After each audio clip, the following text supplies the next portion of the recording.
wabarakatuh.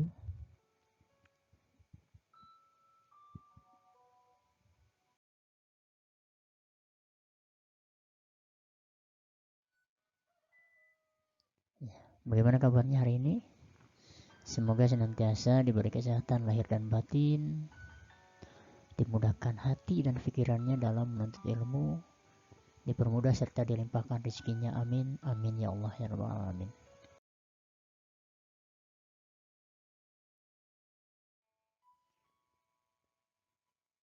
Kali ini saya akan membahas tentang teknologi perkantoran. Kita perdalam dulu dasarnya dulu ya, sebelum kita mengetahui mesin-mesinnya, teknologi.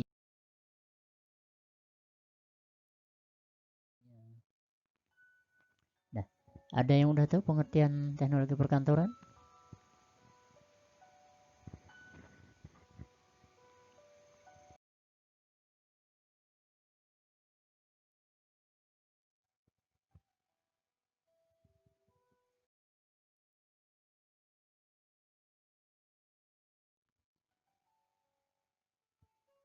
Baik, teknologi perkantoran. Ini ada dua kata ya. Yang pertama, teknologi. Teknologi adalah keseluruhan sarana untuk menyediakan barang-barang yang diperlukan bagi kelangsungan dan kebutuhan hidup manusia.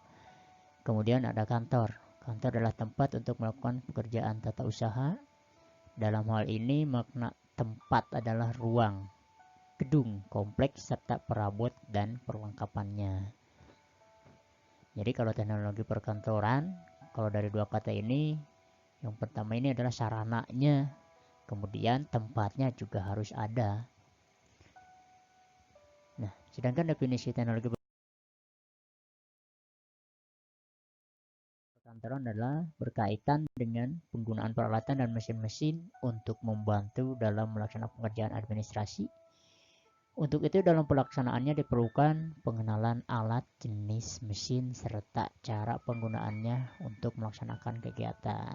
Ya, jadi hal pokok yang paling utama dalam teknologi perkantoran itu adalah yang pertama sarana prasarananya, kemudian yang kedua tempat. Walaupun misalkan kita punya sarana prasarana tapi kita nggak punya tempat untuk menyimpannya, ya nanti hasilnya juga tidak akan maksimal ya.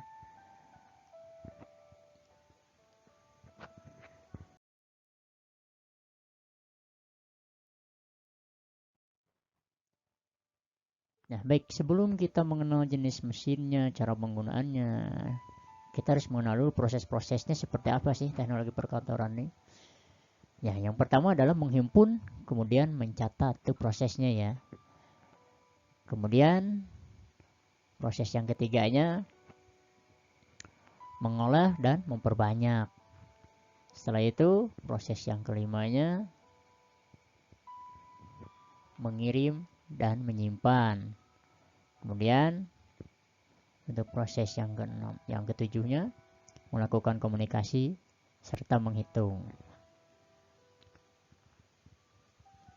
Nah, dalam melaksanakan kegiatan di atas ini tentunya harus efisien dengan menggunakan mesin-mesin ya. Mesin-mesinnya juga bukan mesin-mesin yang manual. Untuk di era zaman sekarang ini mungkin kita melakukan mesin-mesin yang berteknologi tinggi.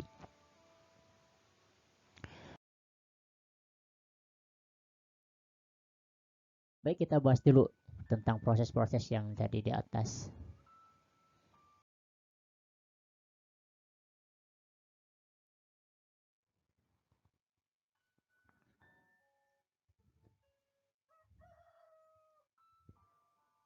Nah, yang pertama, menghimpun. Menghimpun adalah kegiatan mencari dan mengusahakan tersedianya segala informasi yang belum ada atau informasi yang masih berserakan di mana-mana sehingga siap digunakan saat diperlukan. Contohnya mengumpulkan data, mencari informasi, membuat clipping, dan lain-lain.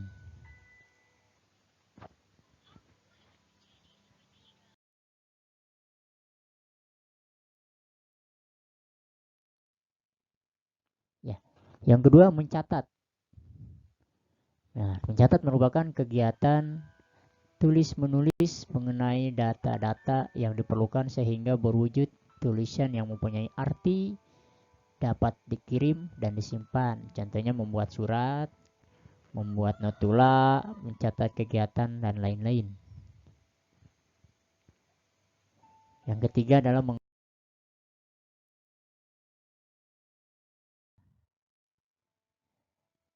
merupakan berbagai macam kegiatan untuk mengerjakan data dan informasi agar dapat tersaji dalam bentuk laporan yang lebih berguna. Contohnya membuat rekapitulasi data, membuat laporan tertulis, membuat laporan keuangan. Mengolah juga bisa diartikan kegiatan memperbanyak informasi dengan berbagai cara dan alat sebanyak jumlah yang diperlukan. Contohnya ya, memfotokopi surat, kemudian mencetak informasi dan lain-lain.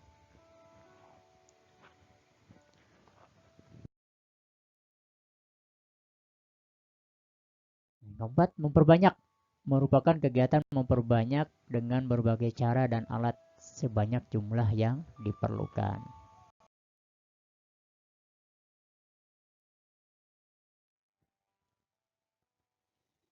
Selanjutnya, mengirim. Kegiatan menyampaikan informasi dengan berbagai cara dan alat dari satu pihak kepada pihak lain. Contohnya mengirim email, faksimil, atau surat.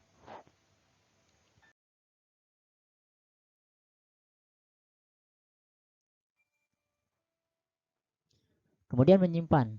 Nah, ini menyimpan adalah kegiatan meletakkan informasi dengan berbagai cara dan alat di tempat tertentu yang aman.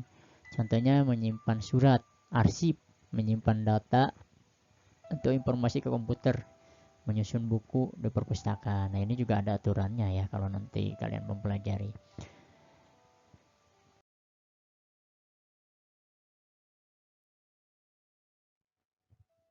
Jadi tidak sembarangan kita bisa menyimpannya asal-asalan, ada tata caranya. Kemudian melakukan komunikasi, ya kegiatan melakukan pengiriman ide atau gagasan kepada pihak lain baik langsung ataupun menggunakan media dan dapat direspon dari penerima pesan.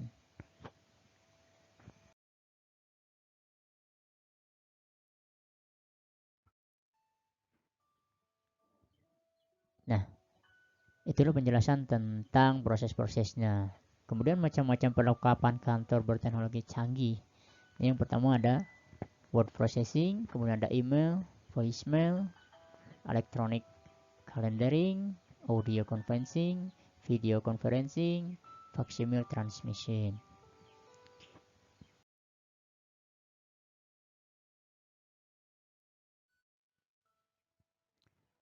Ya, itulah sepintas tentang teknologi perkantoran. Tentunya di zaman modernisasi ini, ya teknologi semakin canggih.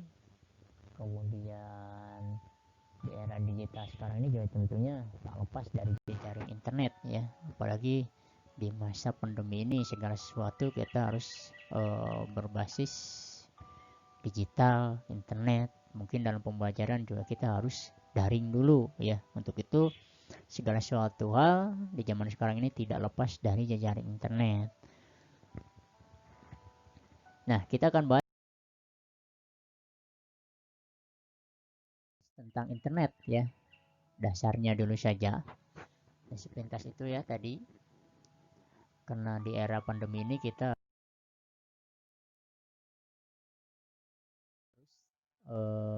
mulai melek dengan teknologi ya dan berbasis dengan internet. Mari kita bahas tentang internet dulu. Ya.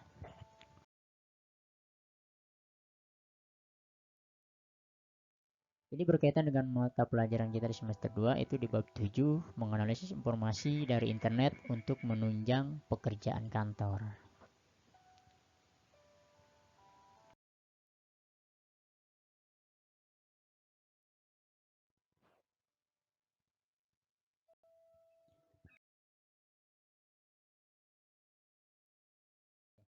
Dalam dunia kerja, internet memiliki banyak sekali manfaat dalam mendukung kegiatan proses bisnis untuk mencapai tujuan perusahaan. Perusahaan yang menolak untuk menggunakan teknologi internet akan terlihat ketinggalan zaman serta menolak untuk melakukan efisiensi. Dengan internet semua akan terasa lebih mudah. Di samping juga ada resiko-resikonya tentunya ya. Kalau kita tidak bijak menggunakan dalam internet juga banyak sekali resikonya.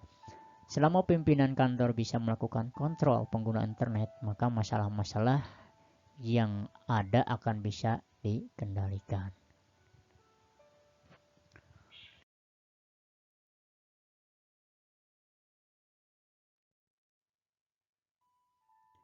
Ini manfaat internet bagi dunia kerja. Yang pertama, memudahkan telekomunikasi, tentunya dengan biaya yang lebih murah. Kemudian mudah melakukan pemasaran dan publikasi, bisa menjual barang secara online, bisa menjalankan sistem aplikasi, mudah menyebarkan pemberitahuan ke banyak pegawai, bisa mencari pegawai karyawan baru lewat internet, mudah berhubungan dagang dengan banyak klien di luar negeri ataupun di dalam negeri tentunya ya, memudahkan manajemen, kemudian dapat berinteraksi langsung dengan konsumen.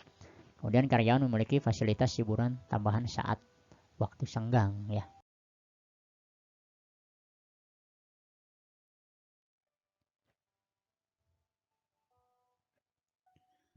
Berbagai manfaatnya ya. Yang pertama, catatan pulang pekerjaan dan informasi karir bisa diakses setiap waktu. Kemampuan untuk menemukan informasi yang tidak umum ya, atau bahkan informasi yang tidak dibuka di tempat umum. Berkomunikasi dengan mudah. Kemudian mempelajari lebih jauh tentang suatu perusahaan, organisasi atau biro, kayak visi misinya ya. Kemudian pengiriman resume Anda atau mendaftarkan diri pada suatu posisi kerja tertentu secara online ya, tentunya lebih mudah, efisien dan irit biaya tanpa harus berangkat ke lokasi. Nah, ini pada saat Anda mendapatkan informasi tentang karir atau informasi tentang peluang kerja, cukup banyak cara untuk menuju ke tempat di mana informasi tersebut berada, terutama dalam memanfaatkan internet. Nah, ini yang pertama, langsung menuju alamat website. Ya, kemudian gunakan sistem indeks secara online seperti Google ya, mesin pencarian Yahoo atau yang lainnya. Kemudian tanyakan kepada para profesional yang berada di bidang kerja yang sama dengan bidang Anda, di mana alamat situs yang bermanfaat yang mereka ketahui. Kemudian identifikasi halaman web yang mungkin memiliki link dengan situs yang bermanfaat dan berkaitan dengan karir atau lowongan pekerjaan.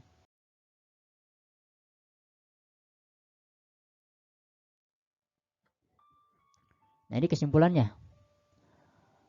Seiring dengan perkembangan teknologi, semakin canggih internet memiliki manfaat yang sangat penting di semua bidang termasuk bidang dunia kerja. Manfaat internet dalam dunia kerja meliputi dua aspek, mencari informasi, karir atau lowongan pekerjaan, dan dalam bisnis usaha. Jadi dengan adanya teknologi internet dapat memudahkan pengusaha untuk mengembangkan usahanya secara global serta mengkoordinir para karyawannya. Tidak hanya untuk para pengusaha saja, para pencari kerja juga dapat dengan mudah menemukan pekerjaan. Ya, mudah-mudahan materi singkat ini bisa bermanfaat untuk kita semuanya. Sampai ketemu dengan materi selanjutnya. Terima kasih. Assalamualaikum warahmatullahi wabarakatuh.